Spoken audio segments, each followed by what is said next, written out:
So hi everybody and welcome back.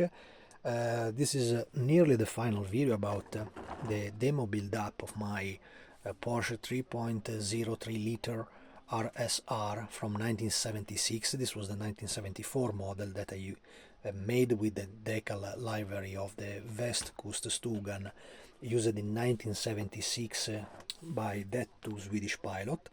And as usual, I want to build up something that is a kind of tribute to the Swedish motorsport, because I'm living in Sweden now, so I love so much this country, and I know that they have a freak for race cars and for motors.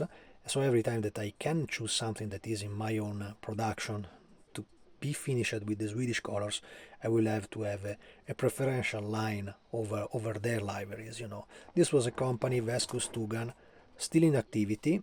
It is from the west coast, and the stugan is the little cottage, you know, made in wood, and it is so absolutely common. You can go anywhere in the forest and every house have this little cottage outside, you know. They are absolutely lovely, and in my opinion it's really a kind of model kit of a tiny house. It's extremely lovely, you know. I live also in Italy, and down there it will be the real best solution ever for the problem of houses, you know, despite of the space, because in Italy there is much more people and much less space. But the stugan, the cottage, made in that way, in the Swedish way, have to be something, of course, also American, Canadians, every country have its own. But this is so typical in Europe, around at the northern part of Europe, inside the forest and so on. And this company, västkust stugan, was famous in the 70s because they had a racing team that was racing with Porsche RSR. They had in the picture I seen at least two Porsche and at least two BMW 3.0 CSL E9, the E9 Batmobile based, you know, that version that was also in a similar livery, you know, extremely nice. The decals are provided by DMC. DMC Decals, you know, is a Danish company making local decals, you know, for this type of vehicles.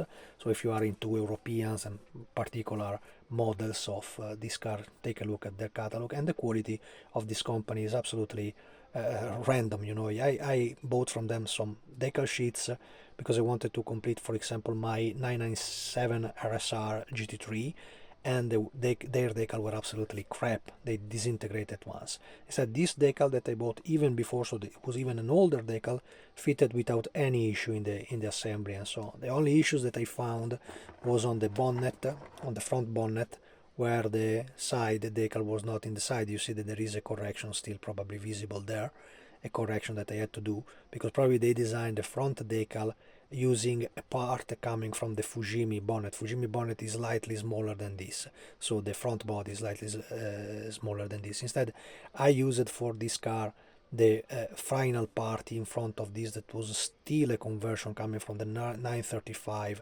and later on of the 934 that was a little bit wider, probably in the mold. Everybody have his own interpretation for the bodies of the 911. And as a donor kit to complete this type of model, I always indicate to use the last Tamiya 934 boxes. They made two boxes about the Jägermeister and the Weiland car.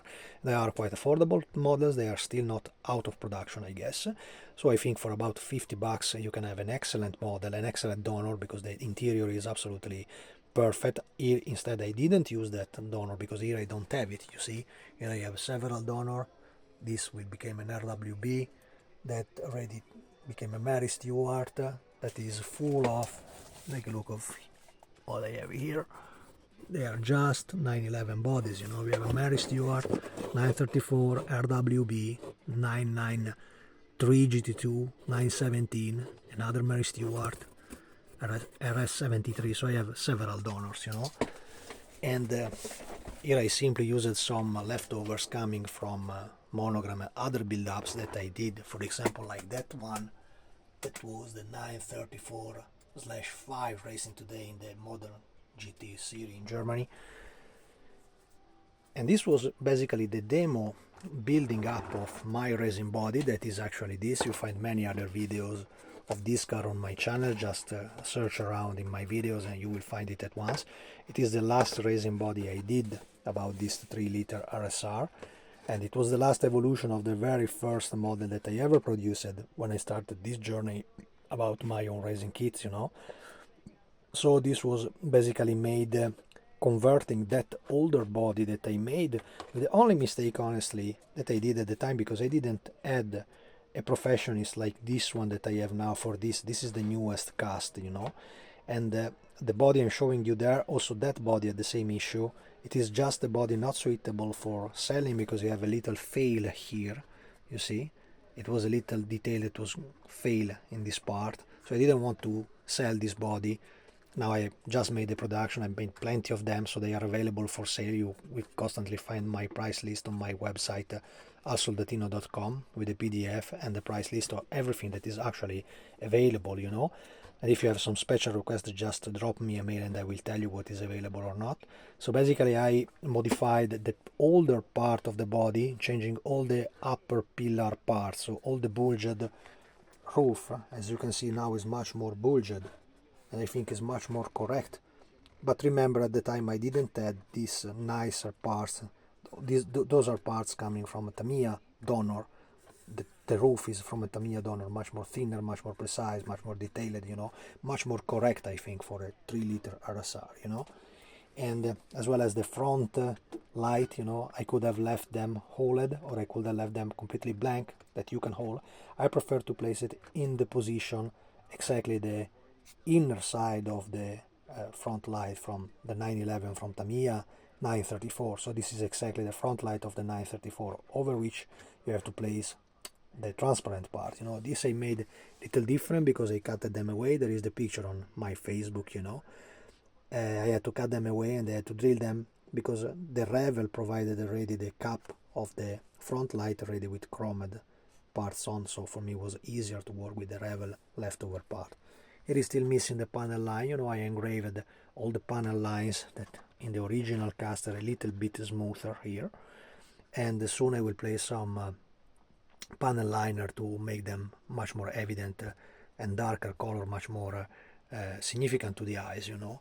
So the model is nearly complete. Remember that in the newest kit, different from the older kit that I made, I also provide the wheels. And in the first edition I didn't provide it because I was thinking everybody can find some BBS wheels.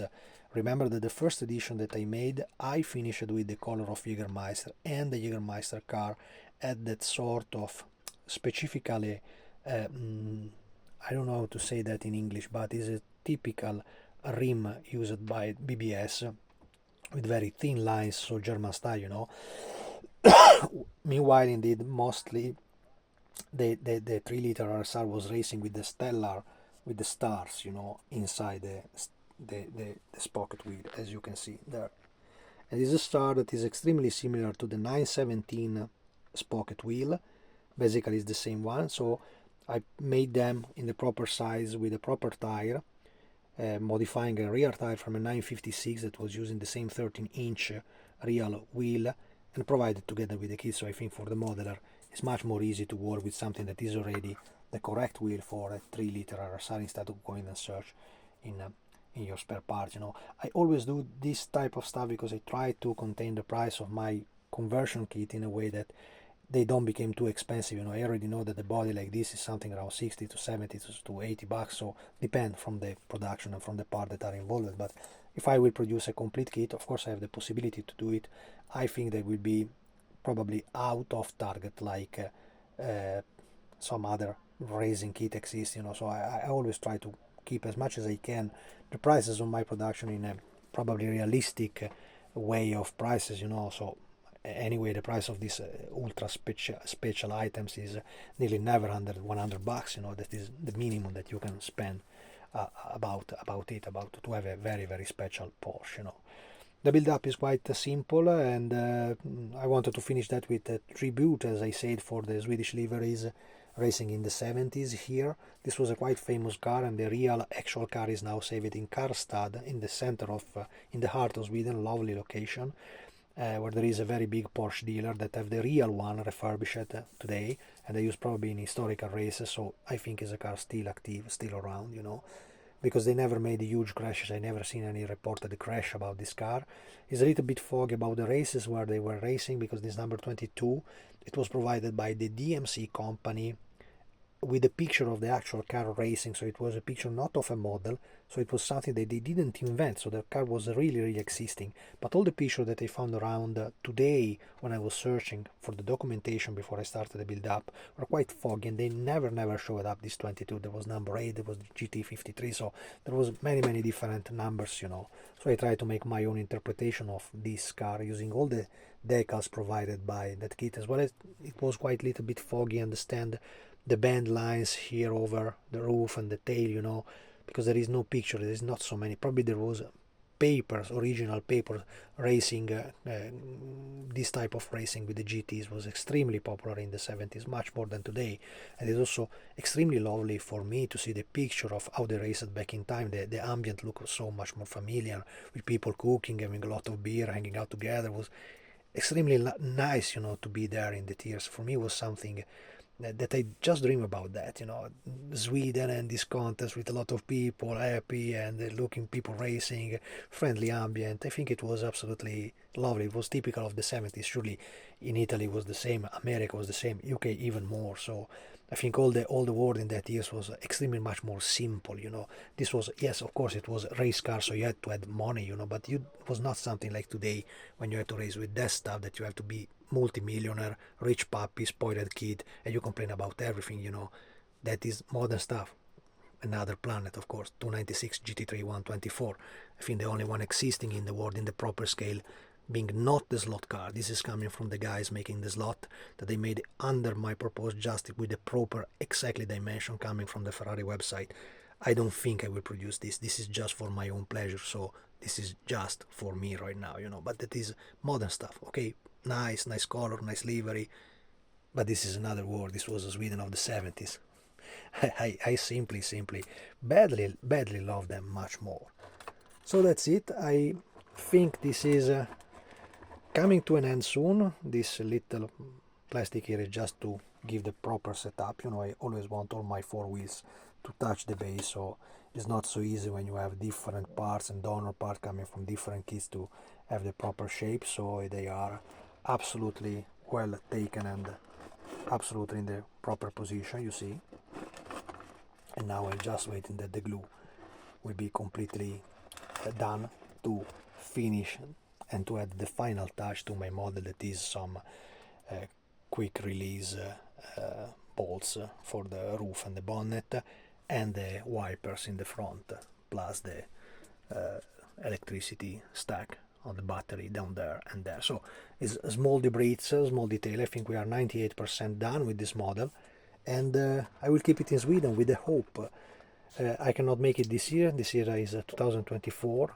I have just the hope to participate to some other contest here in Sweden and to present this stuff in their contest, because this is really Swedish, deeply Swedish stuff, and I simply love it. For me, this is the demo of my production, and I wanted so badly to be in the color of this wonderful country.